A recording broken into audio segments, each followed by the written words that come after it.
Hey everyone, and welcome back to the deep dive. Today we are diving into some really cool stuff that you guys sent to us, Yeah. all about spiritual formation in the local church setting. Yeah, it's We've definitely a got rich topic. it is a rich topic, and we've got a lot of really interesting stuff to dive into. We got some academic papers, Yeah. a doctoral thesis on church ministry, even some like theological reflections. Yeah, very cool. So clearly, you are all interested in understanding like how a church community can actually help people to grow spiritually, Hmm. in a deep way and in a lasting way. Right. And I think we often hear about spiritual formation just in like a personal context, but the church's role is just as crucial in this. Yeah, absolutely. But I think before we get too far, we should probably like clarify what we're even talking about here when we say spiritual formation, because I feel like Yeah. there's a lot of different definitions out there. Yeah, for sure there are. And it's one of those things where there's like a million ways to describe it, Sure. but I think at its core, spiritual formation is all about becoming more like Jesus. Yeah. Over time. And it's not just about knowing stuff about Jesus. Yeah. It's about allowing like his character to transform us. Okay, so it's less about head knowledge Yeah. and more about a change of heart. Exactly. Yeah. And a really crucial point here is that, this transformation, it doesn't happen just through our own efforts. Okay. It's not just like I'm going to go and, you know, do all these things and become more like Jesus. It's a partnership with God. Yeah. It's fueled by his grace. It's a lifelong journey. It's like a dance Yeah, between our willingness and God's power working in us. that's a great way to put it. I love that. Now, one of the sources we got had this really powerful image about the church's role in all of this. And it said, and I quote, "We can no more be conformed to the image of Christ outside of corporate spirituality than a coal can continue to burn bright outside of the fire." Ooh, that's good. Right. Yeah, it's so vivid. It really is. And it just highlights that like the church isn't just about sermons and services. It's meant to be a living, breathing community where we can like experience God together and spur each other on.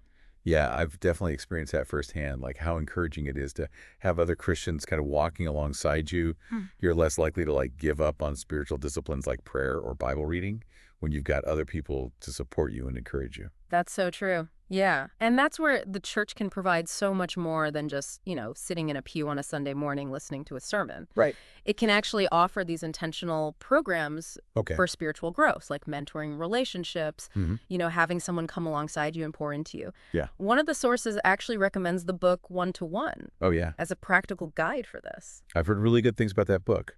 It really emphasizes like building those authentic relationships and and creating space for like honest conversations about faith. Yeah. It's got all those questions and prompts in there too to like Yeah. It's a fantastic to resource. get people talking. Absolutely. And speaking of resources, think about small groups. Oh, yeah? Small groups can be a game changer Sure. for deeper connection and accountability. Yeah, you're not as likely to fall through the cracks when you're in a smaller setting like that Exactly. where people know you and actually care about how you're doing. Right. You have people who know you and are praying for you and are checking in on you. It Exactly. makes a huge difference. Yeah, you get that level of support in a small group that you just, you But- just can't replicate in a larger setting. Yeah. It's like having a built-in sharing section for your spiritual growth. I love that. That's a great way to put it.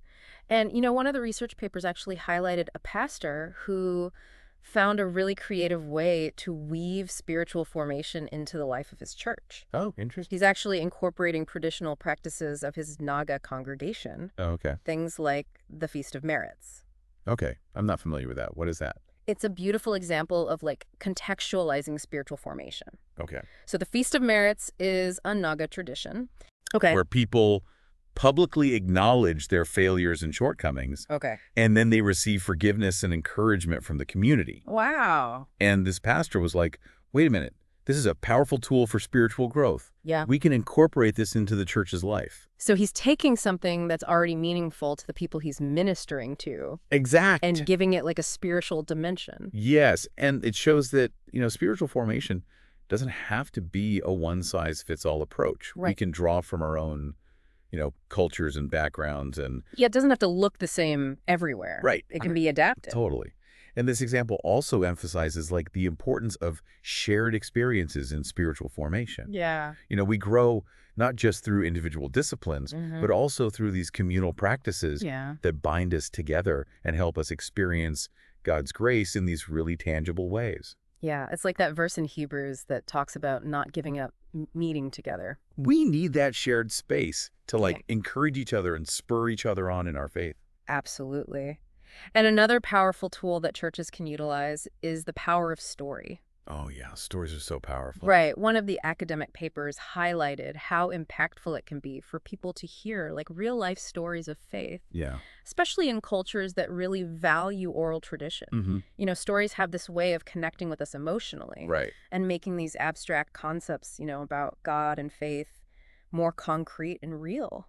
It makes me think of how Jesus taught, he was a master storyteller. Yeah, he was. Those parables are still so relevant and impactful today. Because they tap into these universal human experiences. Exactly. And, think about the stories that are alive within your own church community. Yeah. Like sharing those stories of transformation, of God's faithfulness, even of struggle and doubt. Right. Those can have a profound impact on people's spiritual journeys. Absolutely. It's like we all have a story, Mhm. and those stories can be really powerful tools. Yeah, but I have a question. Yeah, Sometimes people aren't really comfortable sharing their struggles, especially in a church setting. that's true. So how do you create a culture where vulnerability is safe and encouraged? That's such a great question, and it brings us to like a really crucial point about the church's role in this whole thing of spiritual formation. Okay. It's not just about providing programs and resources. Okay. It's about cultivating an environment where people feel safe enough to be real. So it's less about having a perfectly polished image Yeah. and more about being a community of grace where it's okay to not have it all together. Exactly. And that requires intentionality from leadership. Okay. It means that leaders have to be willing to model vulnerability, Yeah. to create space for honest conversations, Mhm. and to celebrate authenticity over perfection. Okay. Because when people see their leaders being real about their own struggles and triumphs, it gives them permission to do the same. It's about creating a culture where people know they'll be loved and accepted Yeah. no matter where they are in their spiritual journey. Right. And that kind of culture is fertile ground for spiritual growth to flourish. I love that. It allows people to move beyond, surface level Christianity and to dive deeper into a genuine relationship with God. This is all so fascinating. I'm already my brain is buzzing with all these ideas. But one thing keeps coming to mind as we're talking about the church's role is spiritual formation solely the church's responsibility? Mm. What about the individual's role in their own growth? It's a great point. It's tempting to think of spiritual formation as something that the church, like, does to us or for us. Right. But ultimately, we each have a responsibility to take ownership of our own spiritual growth. Yeah. We can't just sit back and expect to be transformed. So what does that look like practically? Let's say I'm listening to this Yeah. and I'm thinking, okay, I want to grow spiritually. What are some things I can do starting today, even before my church? Implement some of these ideas that we're talking about. There's a lot you can do. First of all, don't wait for someone to disciple you. Okay. Be proactive. Seek out a mentor, Okay. someone who's further along in their faith journey who can guide you and challenge you. Yeah, it's like having a personal trainer for Yeah. your spiritual life. Totally. Someone to help you set those goals and stay motivated. Absolutely. What else can you do? Make space for those spiritual disciplines that we talked about. Okay. Like prayer and Bible reading. Mhm. Don't just hear about them, put them into practice. Right. Figure out what works for you. Oh. Whether it's, setting aside time for prayer each morning, Yeah. reading scripture regularly, finding a rhythm of solitude and silence. Those are all really good things, but sometimes those disciplines can feel like a chore, I know. especially when life gets busy. So do you have any advice on how to stay motivated? Yeah, it's important to find what resonates with you. Okay. Maybe traditional quiet time just doesn't work Yeah. for your personality or the season of life that you're in. Right. Could you listen to scripture while you're, on a walk or out for a run or Yeah. driving in the car? Okay. Does prayer feel more natural while you're journaling? Yeah. Experiment. Yeah. Don't be afraid to try different approaches until you find what really helps you connect with God in that deep way. I love that. So it's Yeah. about finding what works for you Yeah. and making it a regular part of your life. Exactly. Okay, now what about serving others? How does that fit into this picture of personal spiritual formation? Serving others is huge. Yeah. It's a powerful way to grow spiritually. Yeah. It takes us outside of ourselves Mhm. and helps us to focus on the needs of others. Yeah. It also allows us to put our faith into action and to experience God's love in these really tangible ways. So it's not just about receiving, it's about giving back. Exactly. Look for opportunities to serve in your church and in your community. Okay. You know, it could be volunteering in the children's ministry, helping with outreach programs, or simply offering a listening ear to someone who's struggling. It's about using our gifts and talents to bless others. Yes. And to make a difference in the world. Absolutely. It sounds like we have a lot to think about. We do. We've covered a lot of ground already. Yeah. You know, we've talked about what spiritual formation is, how the church can play a vital role in fostering it. Yeah. And we've also touched on the individual's responsibility to actively participate in their own growth. I feel like I'm already gaining some valuable insights. Yeah. And there's still so much more to explore. Oh, yeah. We're just getting started. Let's take a quick break, and we'll come back and we'll dive even deeper into this fascinating topic. Sounds good. You know, before the break, we were talking about creating that culture of vulnerability in the church. Yeah. And that really is crucial for this deep, authentic spiritual formation to happen. Yeah. And it makes me think about, you know, the stories that are already present within a church. Even if it's unintentionally, like what message do your programs send? Oh, that's a good point. What do your budget priorities say about what you truly value as a church? Yeah, actions speak louder than words. Right, exactly. A church might say they value spiritual formation, Right. but if most of their resources are going to facilities or events, that tells a different story. It does. It really does. So I guess it's worth asking, like, what stories do we want to be known for as a church? And are we actually creating the conditions for those stories to be lived out, not just told? That's such a good question, and it's a challenging one. It is. It makes me think of one of the sources. It was a doctoral thesis, and it was talking about the unique challenges of spiritual formation in a rapidly growing church. Oh, wow. So this pastor was trying to build systems for discipleship, Okay. even as like tons of new people were coming in. Yeah. It was like trying to lay the foundation while they were constructing the roof at the same time. That sounds chaotic, Right. but what an incredible opportunity. It is. It highlights like the need for churches to be proactive Okay. and to anticipate those growth challenges and intentionally create space for spiritual formation. Even as the community's expanding. Exactly. Wow. So how big was this church? So this pastor's church, Fairhaven Church of Rootstown, Yeah. they went from a tiny group to over 60 families Wow. in a matter of weeks. That's huge. That's a lot of growth in a very short amount of time. That requires a ton of flexibility, I would imagine. Absolutely. Yeah. And one specific challenge that he addressed in this thesis Okay. was the need for more people to step into serving roles. Okay. Yeah, it's easy to kind of slip into that consumer mindset in church. Right. But true spiritual growth often involves contributing to the community. Absolutely. It's not just about showing up and receiving. Right. It's about pouring out and giving back. So how do you shift people from that consumer mindset to a contributor mindset? That's the million-dollar question, isn't it? It is. I think we can start by changing how we talk about serving. Instead of just asking for volunteers, we can frame it as an opportunity for spiritual growth. Okay. It's a chance to use your God-given gifts and to experience the joy of being part of something larger than yourself. So less emphasis on filling empty slots Right. and more on connecting, serving with that journey of becoming more like Christ. Exactly. And we also need to make sure that people are equipped for the roles that they step into. Okay, so like training and mentorship. Yeah, provide training, connect them with mentors, Okay. celebrate their contributions, make them feel valued. Right. This pastor actually implemented a whole spiritual formation initiative centered around servanthood. Oh, wow. So what did that look like? He combined principles from a few different approaches. Yeah. He drew on service learning, Okay. which links practical experience with reflection, Okay. and also elements of virtue theory. Okay. I'm not familiar with that. Yeah, so virtue theory focuses on being those character traits Right. that lead to flourish. Okay, so it's not enough to just do the serving. Right, You have to think about it too.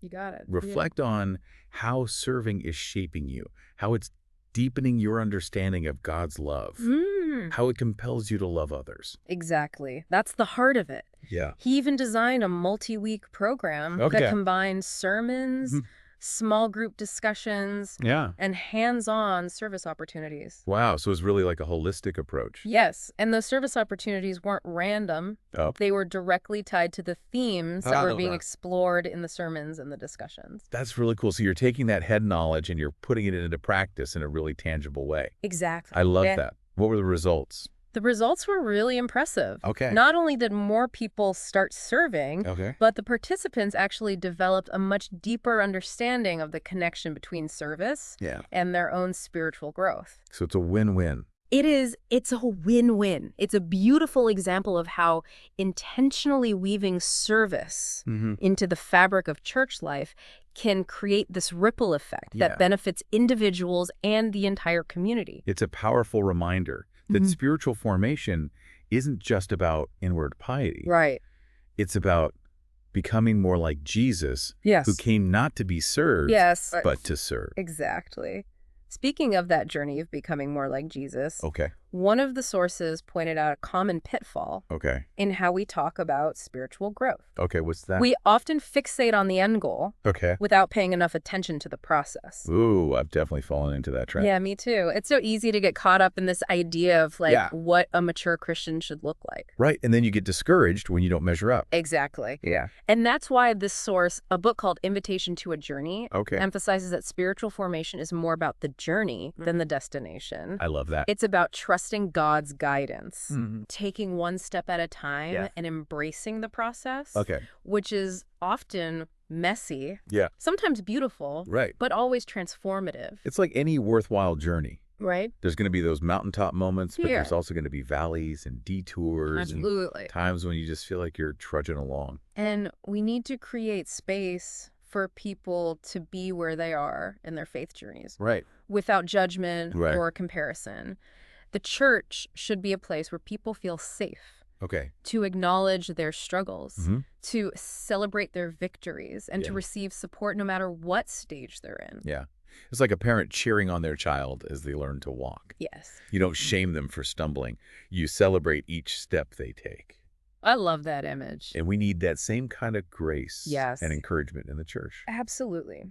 And, speaking of stages, Invitation to a Journey actually uses this image of a journey with different phases Right. to describe spiritual growth. Interesting. And each stage has its own unique challenges and Mhm. opportunities. Okay. Tell me more about these stages. I'm intrigued. Okay, so the first stage is called awakening, Okay. and it's that initial encounter with God's love and grace. Great. That moment when your heart is stirred Yeah. and you realize there's something more to life Mm-hmm. than what you've been pursuing. It's like that aha moment. Yes. Right? When the scales fall from your eyes, you Yes. see the world and yourself in a whole new light. Exactly.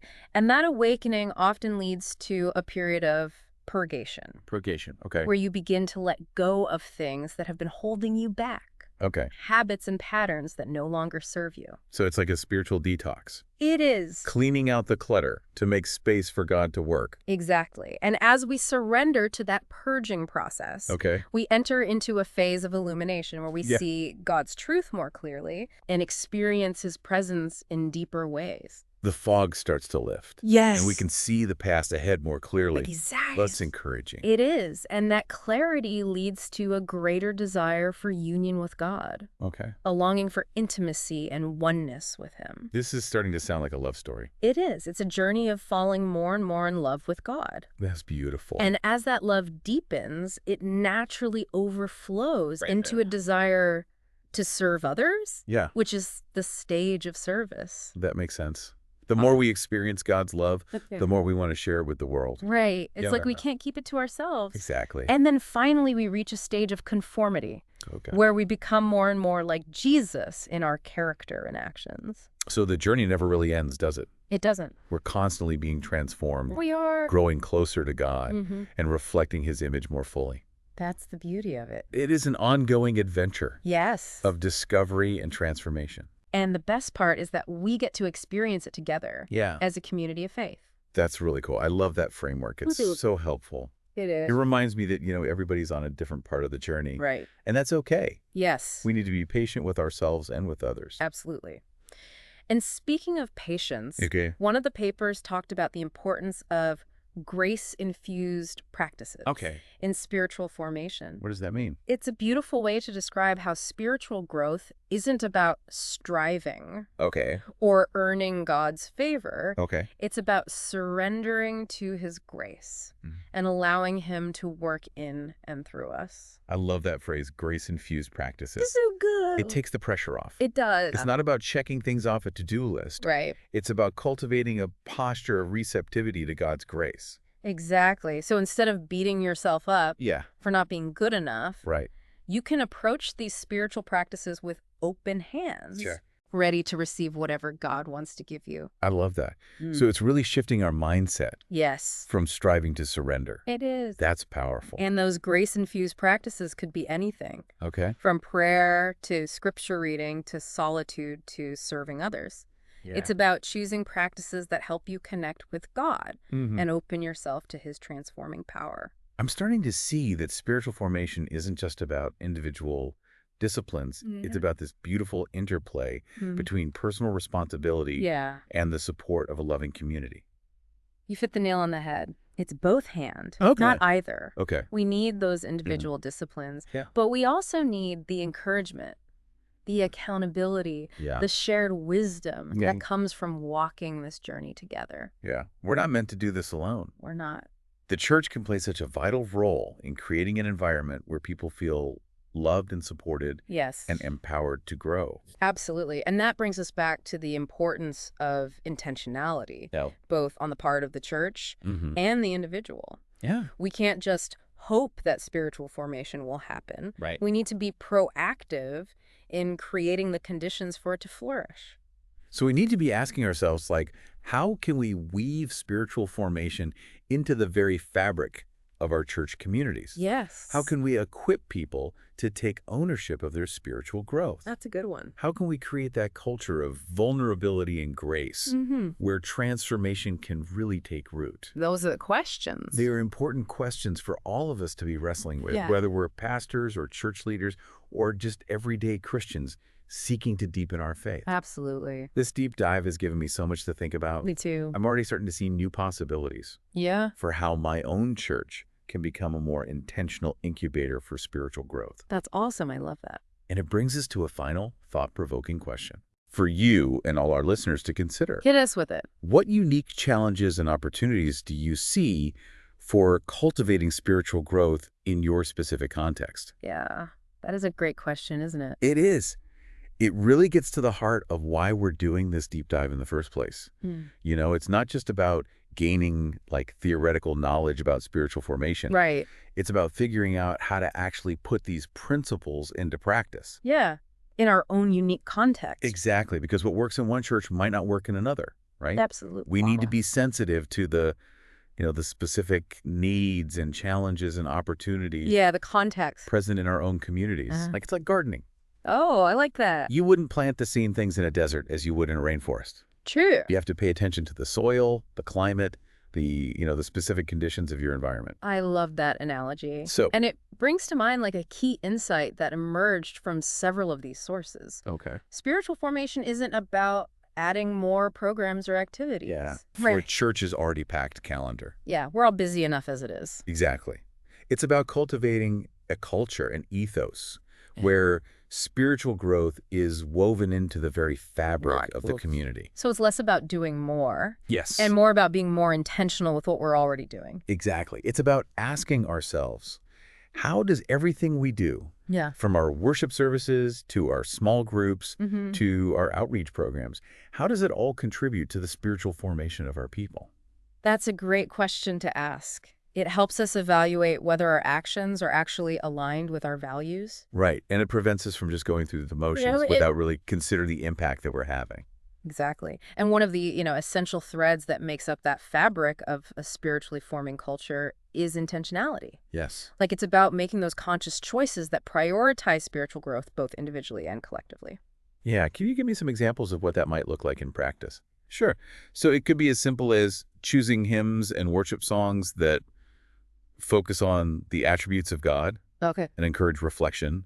Or it could be as involved as structuring small group curriculum around a specific spiritual discipline or Mm. theme. Right. So even the seemingly small decisions Yeah. can have a big impact. Absolutely. Yeah. Even the way that we arrange the physical space in our churches Oh, that's a good one. can communicate something about our values. Yeah. Do we have a space that's inviting for contemplation and reflection? Right. Does it foster connection and community? These are all really good things to think about. It's like we're creating a spiritual ecosystem, I love that. a habitat where faith can flourish. Mm. What else is essential for creating that kind of environment? Authenticity is another key ingredient. Okay, we've talked about that a little bit already.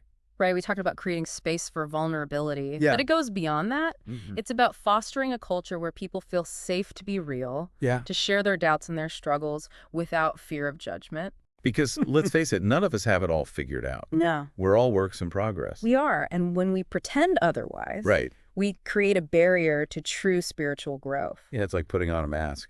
Exactly. But when we're honest about our own imperfections and our struggles, it gives other people permission to do the same. Yeah. And that's where real transformation can begin. It's like that saying, the cracks are where the light gets in. Beautifully said. And you know that vulnerability can be contagious. Yeah. It's true. When one person's brave enough to share their story, Mhm. it often gives other people permission to do the same. It creates kind of a ripple effect. Yes. And that ripple effect of authenticity can transform a whole community. So it sounds like we're talking about creating a culture of grace, a place where it's safe to fail to ask questions, to be on a journey without having all the answers. You've captured it perfectly. That kind of grace-filled environment is essential for spiritual formation Yeah. because it allows people to let go of that pressure to perform and simply be who they are. Mhm. It creates a space where they can encounter God's love and acceptance without pretense. And speaking of grace, that brings us back to those grace-infused practices we were talking about earlier. Yes. How can we help people understand that spiritual growth isn't about striving or earning God's favor, Right. but about surrendering to His grace and allowing Him to work in us?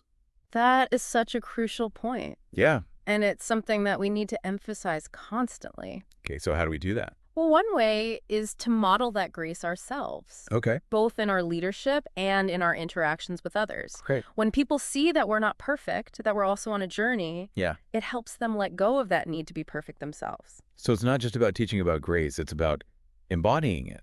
Exactly. It's Yeah. about creating a culture where grace is more than just a theological concept.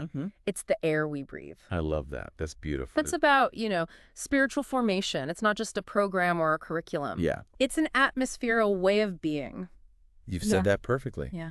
It's about creating a space where people feel loved Yeah. and accepted, where they're free to be themselves, and where they're challenged and supported to grow in their relationship with God.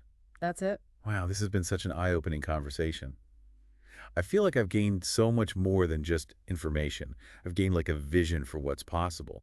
Yeah. I'm excited to go back to my own church community and start brainstorming ways to like cultivate this kind of spiritually forming culture. That's awesome. I love hearing that. And remember, you don't have to do it all at once. Right. Start small, choose one or two things to focus on, Okay. and build from there. That's encouraging. Sometimes the task of spiritual formation can feel overwhelming, It can. but it's helpful to remember that it's a journey, not a sprint. Exactly. And it's a journey best taken together. Yeah. Encourage your church leaders to join you in this exploration. Okay. Seek out resources. Yeah. Connect with other churches who are doing this well. Yeah, that's great advice. We're all in this together. We are. And as we learn from each other and support one another, we can create communities where genuine spiritual growth flourishes. Well said. And with that thought in mind, I think we've reached the end of our deep dive. Well, this has been fantastic. It's been a joy exploring this topic with you and with our listeners. It really has. And we hope this conversation has sparked some new ideas and renewed your passion for cultivating deep, lasting spiritual growth in your own community. Yes, thank you for joining us. It's been a pleasure. And remember, the journey of spiritual formation is an ongoing adventure. Keep seeking, keep growing, and keep diving deep.